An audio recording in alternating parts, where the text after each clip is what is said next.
Pronto, então a gente está indo para a aula 4 agora, terminamos a aula 3, inicia a gravação agora para a gente ir para a aula 1.4, onde a gente vai falar de ligações químicas e forças intermoleculares. Para a gente fazer algumas considerações iniciais, a gente sabe que para a gente falar da ligação de átomo com átomo e de depois molécula com molécula, a gente tem que estudar separadamente e depois a gente vai entender como um todo. Primeiro a gente entender as ligações interatômicas e as ligações intermoleculares, tá bom? Para que a gente entenda como é que surgem as substâncias, os corpos, primeiro a gente tem que estudar isso. Por que que os átomos se ligam e como eles se ligam? Primeiro que eles obedecem uma regra chamada regra de Octeto, que é uma lei universal e que ninguém vai entender direito o porquê disso. Que os átomos eles se tornam estáveis quando eles têm 8 elétrons na última, 8 ou 2 elétrons na última camada. Isso significa que existem coisas que ainda o ser humano não consegue entender muito bem, mas que a gente segue e diz que é uma regra do octeto, certo? Então, a camada, a gente acabou de estudar subníveis e camadas de energia, as camadas que estão relacionadas a essas ligações são as camadas de maior energia, de maior valência, ou seja, as camadas mais externas, tá bom? Então, todos os átomos eles vão buscar essa configuração mais estável, né? Que é a configuração dos gases nobres, que são de 2 ou 8 elétrons, que é a regra do octeto. Então, dependendo das energias envolvidas nessas ligações, elas podem ser classificadas de forte a fraca. Nas usinas nucleares mesmo, eles vão sempre utilizar situações onde a gente tem átomos, a fissão nuclear, porque a quebra de uma ligação atômica, ela libera muito mais energia do que a quebra de uma ligação intermolecular. Então, aí para você assimilar o que é a regra do octeto, é a tendência de um átomo preferir ter 8 elétrons na última camada de valência, isto é, a tendência atômica de ganhar ou perder elétrons para atingir a configuração elétrica do gás, formando compostos mais estáveis. Então, é essa a tendência aí. A gente fala aí em tendência atômica de ganhar ou perder elétrons, mas também tem aí ganhar, perder ou compartilhar elétrons, porque no caso das ligações covalentes, a gente vai ter compartilhamento de elétrons. Então, eu coloquei esse exemplo, né, do diamante. O diamante ele é ele tem um tipo de ligação e o sal de cozinha. Ambos eles têm estrutura cristalina, tanto sal de cozinha quanto diamante. Mas eles são moldados, eles são criados através de diferentes tipos de ligações, certo? A ligação química que dá origem ao diamante é a ligação covalente molecular ou homopolar. Então, é uma ligação de ametal com ametal ou ametal com hidrogênio. Já a ligação do sal de cozinha comum, que é o NaCl, é uma ligação iônica, ou eletrovalente, certo? Então, esse tipo de ligação vão gerar diferentes tipos de propriedades para esses materiais, tá bom? Já o grafite e a grafite e o diamante, eles são feitos de mesma ligação, mas eles possuem propriedades diferentes. E aí, como é que a gente explica? Ambos são feitos de ligação covalente, que é carbono com carbono em dois casos aí. O que explica essas propriedades diferentes o arranjo cristalino. Perceba que aqui, ó, no exemplo está bem dado. O arranjo cristalino do diamante é um, o arranjo amorfo, que aqui não é cristalino, do grafito é outro. Tá? Então, o diamante e a grafita diferem pelo arranjo das ligações do carbono. Então, isso aqui é considerado uma alotropia do carbono. Como a gente ainda tem aí mais outras 6 alotropias.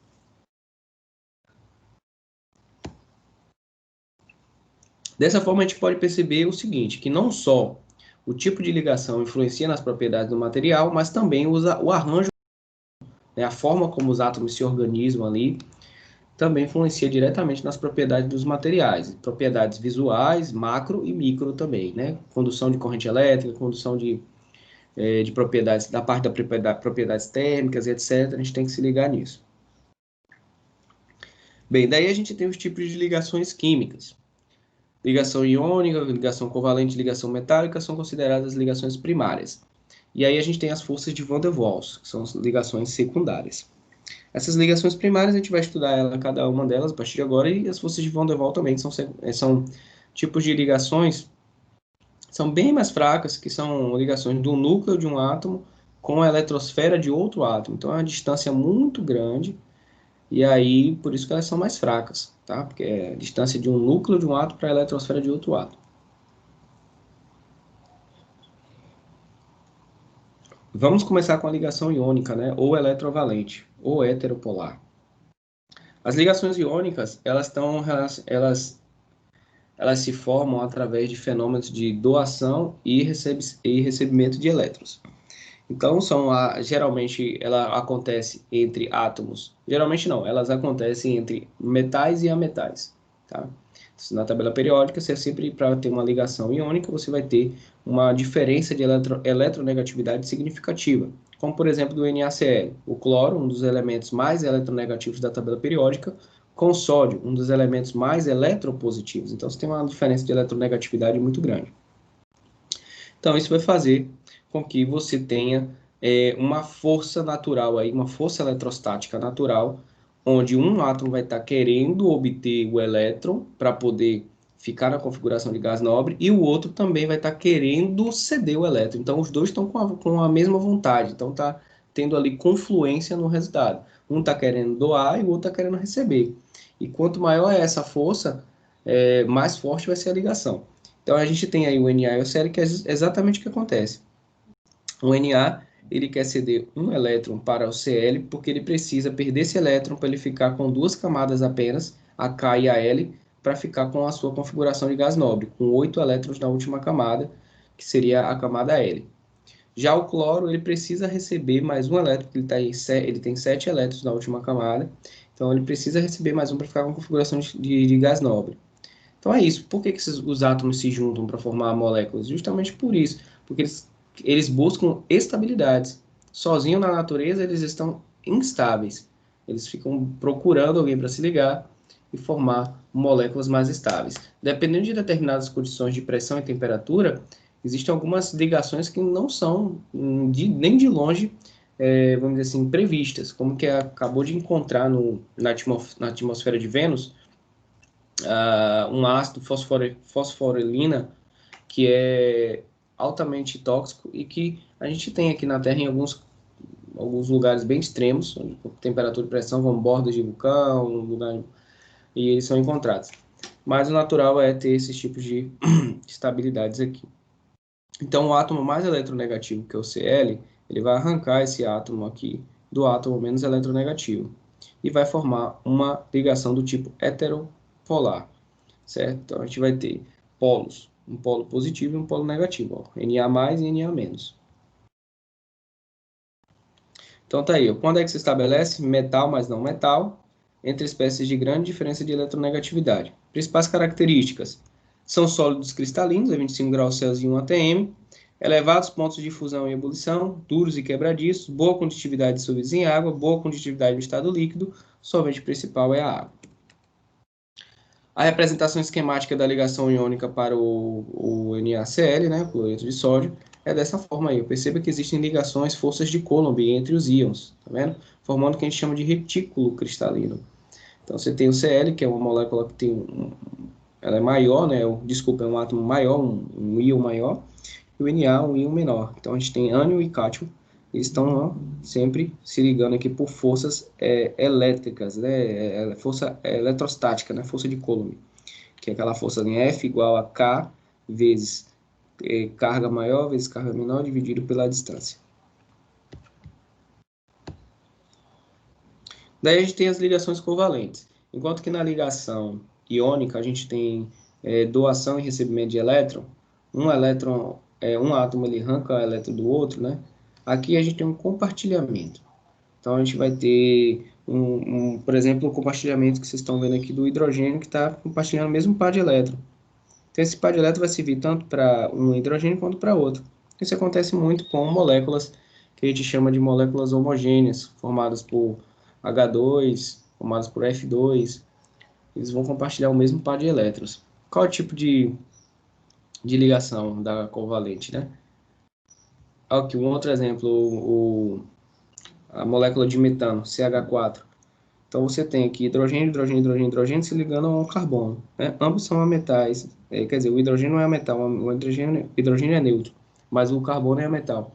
E aí a gente bota aqui, ó, compartilhando um elétron, um elétron, um elétron, um elétron, o hidrogênio que chega a 2, né, na camada, e aqui que chega a carbono que chega a 8, né? Se ele pegar um desse, 4, ele já tinha 4, fica com 8.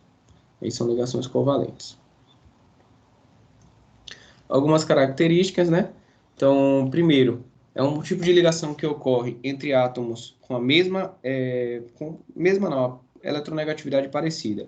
E as características é que são compostos moleculares, possuem pontos de fusão e ebulição baixos, comparadas a substâncias iônicas, então elas precisam de menos energia para mudarem as fases. Nas condições ambientes, podem ser encontradas no estado gasoso, líquido e sólido. Já lá, as substâncias que são feitas através de ligações iônicas, elas são encontradas na forma sólida. Quando puros, não conduzem corrente elétrica em nenhum estado físico. Então, não são bons condutores de corrente elétrica. Já lá,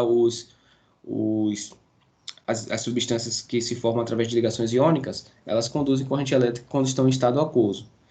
Poderão conduzir corrente elétrica em solução aquosa, dependendo de haver ou não formação de íons, fenômeno chamado de ionização. São algumas características das ligações covalentes ou moleculares. Aí a gente tem como calcular, né, o caráter iônico. E para calcular o caráter iônico, que é determinar qual é a porcentagem de caráter iônico dentro de uma molécula, a gente pode utilizar essa fórmula. Essa fórmula, ela está aqui, é 1 menos E elevado a 0,25 xa menos xb ao quadrado vezes 100. O importante é sempre se determinar quem é XA e quem é XB, né? O que é XA e quem é XB? XA e XB é o valor da eletronegatividade dos componentes. Então, quanto maior for a diferença de eletronegatividade, você percebe que você vai ter um valor maior aqui do caráter do percentual irônico. Por exemplo, a gente vai determinar aí, nesse exemplo, o caráter iônico de uma das ligações da equação abaixo. Vamos botar aqui que seja o NaCl. Então, determinar o caráter iônico do cloreto de sódio, sendo que as eletronegatividades do Na é 0,9 e do Cl 3. Então, perceba que o Cl é muito mais eletronegativo do que o Na, né? A diferença é bem absurda, de 0,9 para 3. Isso daí, para o que a gente está estudando, é uma diferença muito representativa. Aí a gente vai jogar na fórmula. Joga na fórmula, faz o cálculo direitinho. Se tiver a calculadora, joga na calculadora. 1 menos E elevado a menos 0,25. 3 menos 0,9 elevado ao quadrado. Tanto faz você fazer 3 menos 0,9 ou 0,9 menos 3 elevado ao quadrado. E aí a gente vai ter esse tipo de situação, onde você vai ter os resultados e você vai ver 67%. Então, o cloreto de sódio apresenta 67% de suas ligações iônicas. Então, aí é um ponto interessante de observar que nem sempre aquela determinada molécula ela vai ter 100% de ligações iônicas. Você vai ter uma predominância de ligações iônicas, tá? Que é o que acontece aí. Que a gente determina isso através do caráter iônico, que é essa fórmula que a gente está vendo aí de simples aplicação. É só substituição de fórmula, tá bom? Se tiver um 2 aqui, influencia alguma coisa, professor? NaCl2? Não, vai continuar a mesma coisa, não vai ter... A gente está calculando apenas a força da ligação do Na com o Cl. Se tiver um outro Cl, vai ser para um outro lado, vai ser um para a direita, um para a esquerda, aí você vai estar calculando a mesma força. Tá? É a força que une dois átomos. Aí também vocês podem fazer em casa, para o mesmo cálculo que eu fiz aqui, ó. Vocês vão fazer lá e ver qual é o resultado que tem, depois a gente discute. Ligação metálica. A ligação metálica é a ligação entre dois átomos metálicos, né? E ela se caracteriza por ter elétrons livres, né? E por ela ter esses elétrons livres que as ligações metálicas elas têm boas características de condutibilidade elétrica e térmica, por conta desses elétrons livres, né? Que formam uma nuvem de elétrons, porque ninguém quer o elétron, né? Quem forma as ligações metálicas são átomos eletropositivos, então ninguém quer elétron. Ele quer expulsar elétrons. Ele tem muito elétron. Então ele quer expulsar para um, o outro não quer, expulsa para ele, fica expulsando um para outro, um para o não, não quero, não quero, não quero. E aí o que acontece? O elétron fica ali solto, porque ninguém quer o coitadinho. Mas é interessante porque com esses elétrons livres a gente tem propriedades interessantes para os metais que estão relacionadas principalmente à condutibilidade térmica e à condutibilidade elétrica. Por isso, por exemplo, a gente utiliza fios de cobre para fazer a transmissão de energia elétrica e a gente utiliza também alguns tipos de metais para fazer, por exemplo, o efeito nas resistências do chuveiro, né? Esqueci o nome do efeito agora. Só me veio o nome efeito Doppler na cabeça, mas não é Joule, efeito Joule. Então a gente utiliza os materiais metálicos também para o efeito Joule, porque ele tem uma boa condutibilidade térmica, certo? Os elétrons vão passar por ele, vai gerar um calor e aí ele vai transformar essa energia elétrica em energia térmica, fazendo com que esquente a água lá no seu chuveiro, tá bom? Características. Dureza, ponto de fusão e ponto de ebulição depende primordialmente da força da ligação metálica, obviamente, né? Dutilidade, capacidade de se deformar quando submetido a uma tensão, tração ou compressão, pode formar uma grande quantidade de ligas combinando-os com outros metais ou outros elementos da tabela periódica.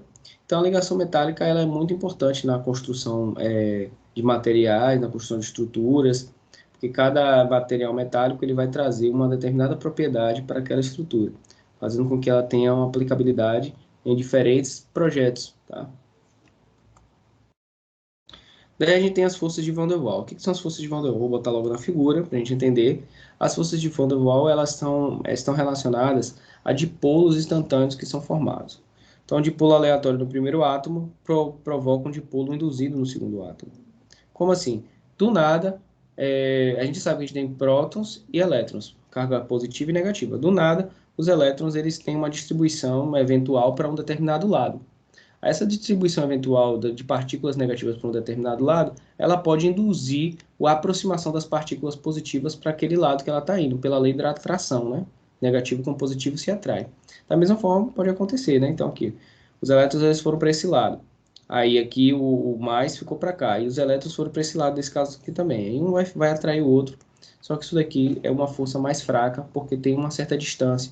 Que é uma atração entre o núcleo e a eletrosfera. Porque se é positivo, isso aqui são os prótons. Os prótons estão onde? No núcleo. Se aqui é negativo, é a eletrosfera, onde os elétrons estão.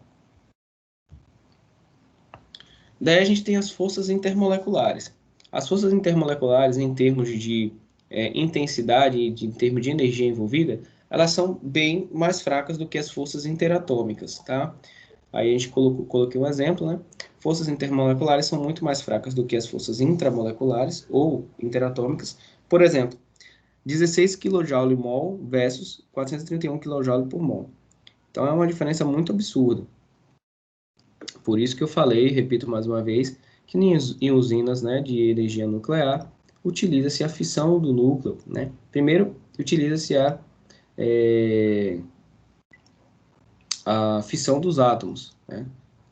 Átomo de hidrogênio, de hélio, para gerar energia.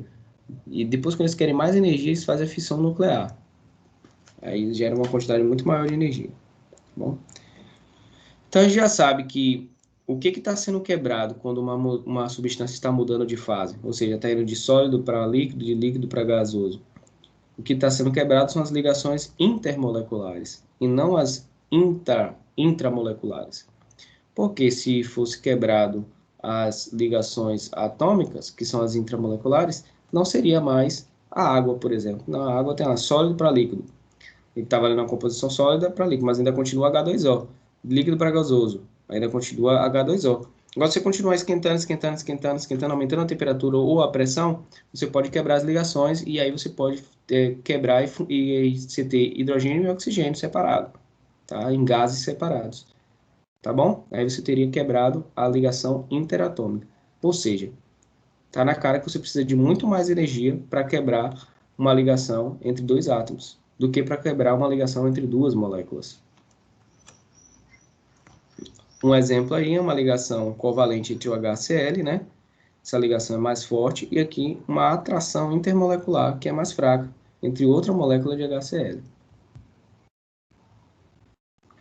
Aí a gente tem o primeiro tipo de força intermolecular, forças íon-dipolo, que é a força intermolecular mais forte, a mais forte de todas é a força íon-dipolo, tá? É uma interação entre íons e um dipolo, como por exemplo a água.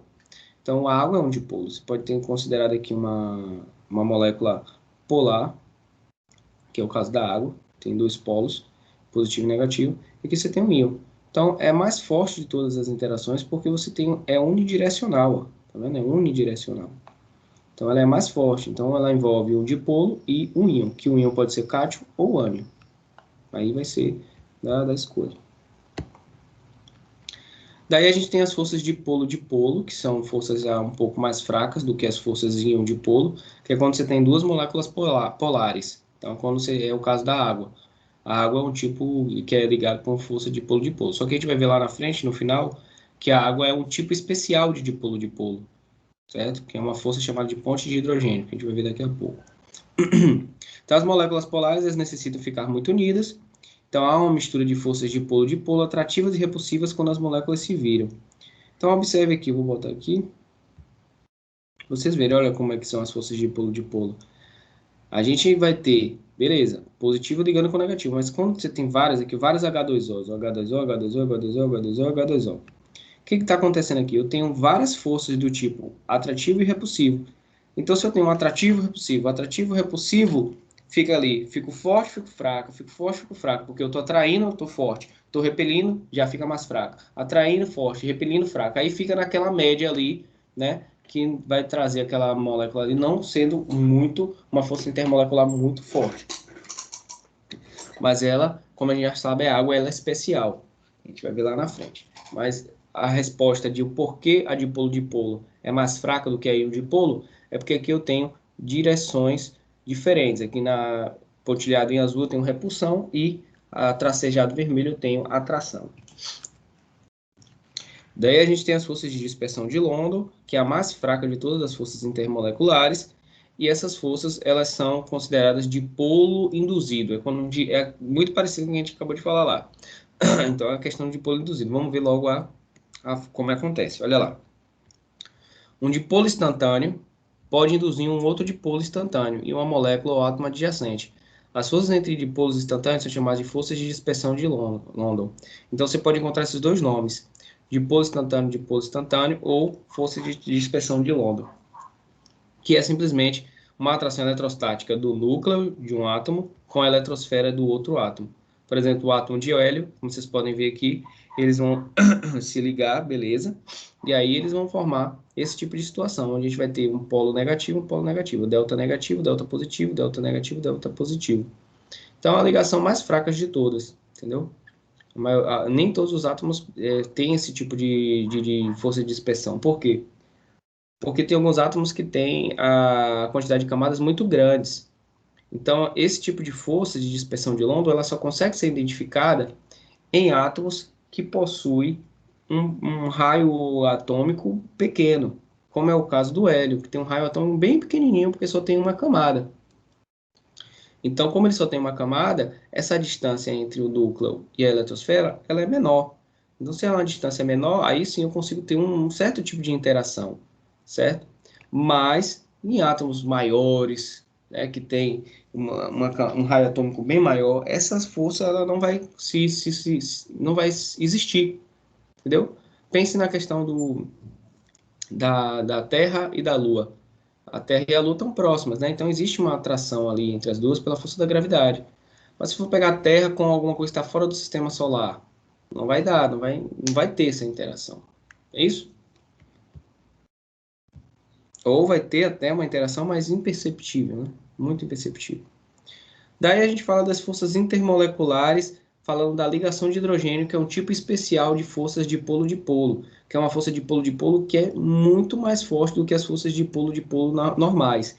Essas forças dipolo, elas ocorrem basicamente na ligação do hidrogênio com elementos muito eletronegativos da tabela periódica, como flúor, oxigênio, nitrogênio, cloro. Então, quando um elemento é muito eletronegativo e se liga ao hidrogênio, ele tem essas forças ampliadas. Por quê? Porque um elemento eletronegativo ele tem muita força de atração de elétrons. Muita força de atração de elétrons. Ele quer elétrons demais. Então, essas forças fazem com que exista uma força maior do que as dipolo-dipolo normal. Então, alguns elementos que ocorrem é HF, HO, HN, HCl. Então, você vê que os pontos de ebulição de compostos com ligações HF, HO e HN são anormalmente altos. Bom, então, a água, por exemplo, é uma molécula polar formada por um tipo de interação dipolo-dipolo, mas que ela é muito mais forte do que as dipolo-dipolo tradicionais. É o que forma as pontes de hidrogênio. Um exemplo dessa força dessas interações é o que a gente chama de tensão superficial da água. A tensão superficial da água, não sei se vocês já viram isso, mas se vocês pegarem e observar um lago, por exemplo, você vê que vários insetos conseguem passear sobre esse lago.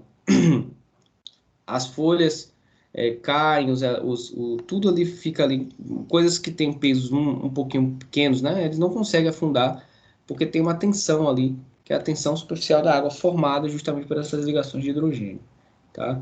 São pontes de hidrogênio que a gente chama, e são fortes essas ligações, e é interessante a gente sempre perceber isso daí. Tá bom? Olha as ligações de hidrogênio aí sendo mostradas, tá bom? A da água, por exemplo, ó, também. São forças intermoleculares muito importantes na análise da química. Então, por hoje é só isso aí. A gente está fazendo as aulas nessa pegada aí porque a gente está um pouco atrasado. A gente nem chegou no assunto propriamente dito da ciência dos materiais. A gente ainda está no assunto de ensino médio, por isso que eu estou indo um pouquinho mais rápido, porque tudo isso que a gente está vendo é assunto de ensino médio, é tipo revisão de química que você já conhece, né? Pelo amor de Deus, átomo, é, cálculo estequiométrico, de forças atômicas e forças intermoleculares, tudo isso vocês veem. Senão a gente vai passar o tempo e a gente não vai conseguir, já que a disciplina começou atrasada, não tinha alunos nas primeiras semanas, a gente tem só 4 aulas agora que a gente acabou. A gente ainda vai começar agora a parte agora que a gente vai começar a parte de ciência dos materiais mesmo, com estrutura cristalina e etc. Entendeu? Mas a gente dá um jeito. Beleza? Então, vou finalizar a gravação aqui, para depois eu disponibilizar para vocês.